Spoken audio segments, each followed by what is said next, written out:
How's it going, everyone? So in this video, I'm going to talk about how to get veiny arms, simple steps. So before I get started, please subscribe to my channel if you guys haven't already. I do appreciate the support. It helps my channel grow. So how do you get veiny arms? The first thing that we need to do, you guys, is we need to get to a low body fat percentage, roughly 10 to 14% body fat. Here's the thing though, you guys. You need muscle to be developed inside the arms already.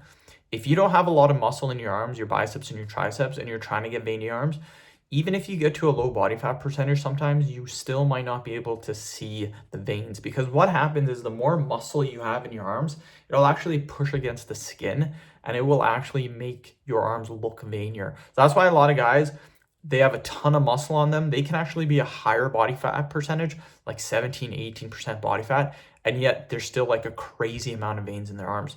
It's because they have so much muscle. So if you're trying to get veiny arms, don't just get to a low body fat percentage. Make sure you're actually developing and getting stronger and building muscle in your arms. And I recommend doing this.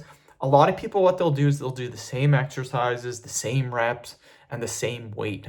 What I like to do is I like to rotate my exercises every 4 weeks. So once a month, at the end of my workout, I will do one bicep and one tricep exercise, depending which split. Usually I'm doing full body split. I'll do a bicep tricep at the end of the workout. If I'm doing push-pull legs, then at the end of my push workout, I do a tricep exercise. At the end of my pull workout, I do a bicep exercise.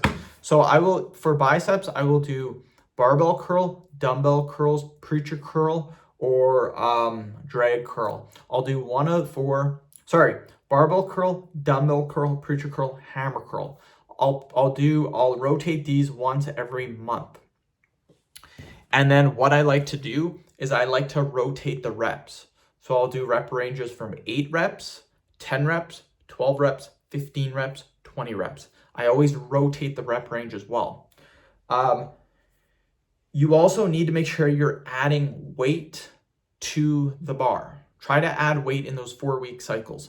So if you know like the max you can do on barbell curl is like 95 pounds, your first week you might do like 80 pounds, 85, 90, and then try for 100 pounds on your last week or something like that.